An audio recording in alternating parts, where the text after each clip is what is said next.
I'm Spencer Mazyck, and joining me now is lawyer turned indie rock musician Shonali Bhowmik. She is the leader of the band Tigers and Monkeys, who recently released her first solo record called 100 Oaks Revival. Shonali is also a co-producer of the hit show Variety Shac at the Upright Citizens Brigade Theater. Welcome, Shonali. Thank you for joining us today. Spencer, thank you. It's great to be here. So first, let me say that your interest and experience seems so far from anything legal. So can you tell us, why did you go to law school some 20 years ago?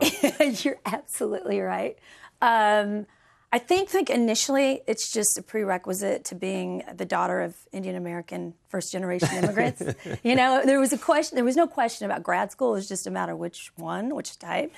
And so I was a math and business minor, math major, and actually business school is what I thought I would do. Music was just always something in my life. I didn't really consider it a professional choice for me. It's just what you do, right? So you're saying that law school was not at all a professional choice for you? Well, I'm saying law school was something I had to do because I couldn't question going to grad school. I would do it. The initial reason that I chose law before business was that I was totally interested in doing pro bono public defense work. And I took time off between college and law school, and so that's a time where I actually did confront lots of folks on an everyday basis that couldn't afford legal help, and I just saw the injustice. I did go to law school, and that's when, believe it or not, your big break happened? That's it. Isn't that when you got signed to a record label? Yes. Emory Law School, I should say. Emory Law School, and honestly, the law school community was so supportive of my choice in terms of music. I played law school parties. I remember a time where the dean at Emory sent me a clip from an article he had read in another city about my band. The administration was super supportive, and that meant to me there was a light right there. If people here at this school are supportive of this choice, it's an alternative choice. Absolutely. Mean, right? Absolutely. And money is definitely not the reason you do something like decide to play music.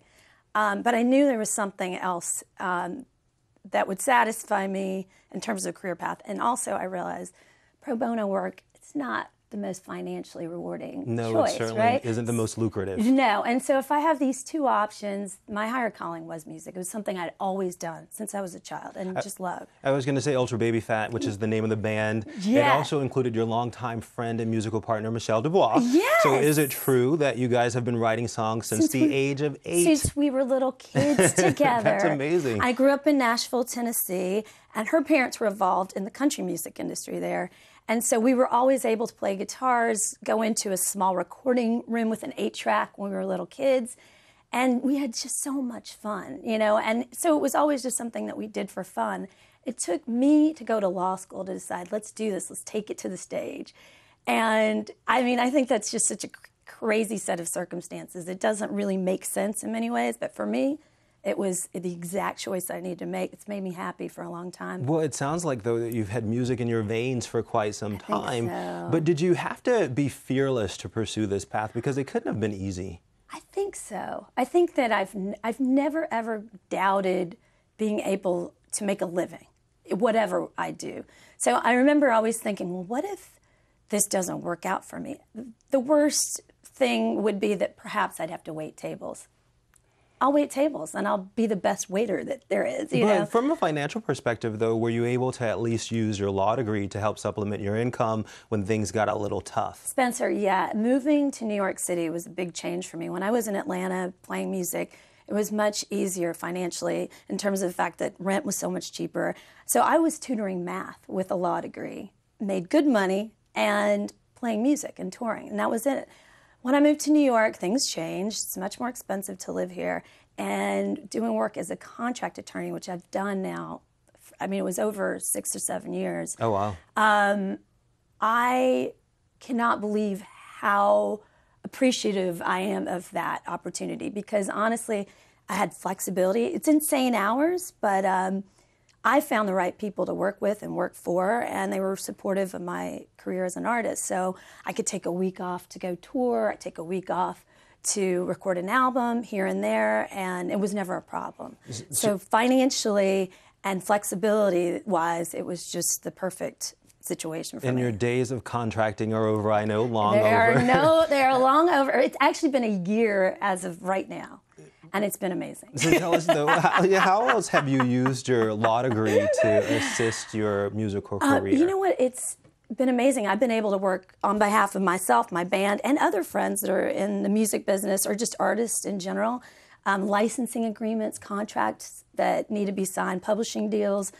They seem like little things, but they do cost a lot, as we all know. Right, of Attorney course. fees are expensive. Yeah. Artists aren't rich. So I've been really... No, they're not. They're not.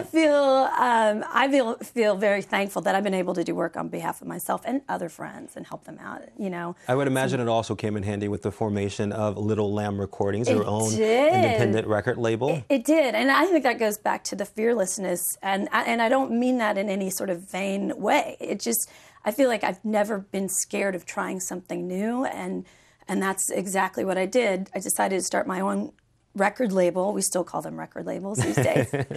CD labels. I don't think that'll ever change. I've been around little kids that don't know what a record is. Okay. But I did that with a very good friend that works here in New York City, who's also in my band, Tigers and Monkeys. And you're right, just setting up a corporation, an LLC, I had no problem with that, you know. And again, we didn't start that label in terms of with the idea or the notion of becoming rich. It was the idea that we wanted to celebrate the music of so much undiscovered amazing talent that is out there, and there's so much, especially in New York City. Well, let's talk about the music and your music specifically. Yeah. Can you tell us, how would you describe your musical style? For lack of better words, I usually always say rock and roll. But I like that, rock and roll. Right, it's the easiest way, I don't know, I find that it's the easiest way to explain what I believe I'm doing. There's a spirit and energy in that. But I grew up in Nashville, and I find now that I actually have these southern inflections. So there is a country influence that I didn't know was there. There's a blues influence.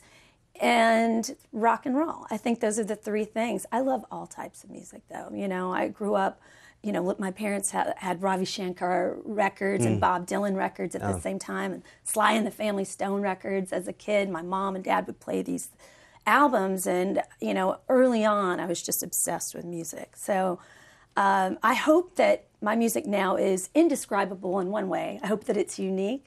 But I think I do bring, you know, all these influences together. One of my favorite cuts from the solo album is All Her Things Come Easily. Would you describe that as a darker, more intimate departure from some of your other music? Yes. Okay. So this album that you just are talking about, this is my first solo venture. It was the first album where I decided to not hide behind a band name. Right. And so it's Shonali Bhowmik, and 100 Oaks is a strip mall in Nashville that was where I spent a lot of time as a kid. I read that. But I do think that this album was sort of, again, with the fearlessness, I use that description to say I wanted to come behind sort of the strength and the courage and the rock and roll that I'd always sort of projected it's first and foremost to represent me.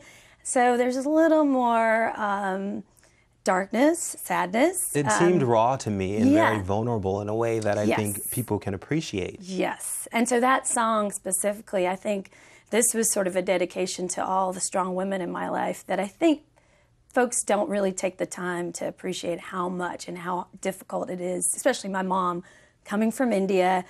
She actually came from a straw hut, a farm girl that got an education, was able to come here, you know, and finish her graduate degree and succeed as a mom, as a business owner.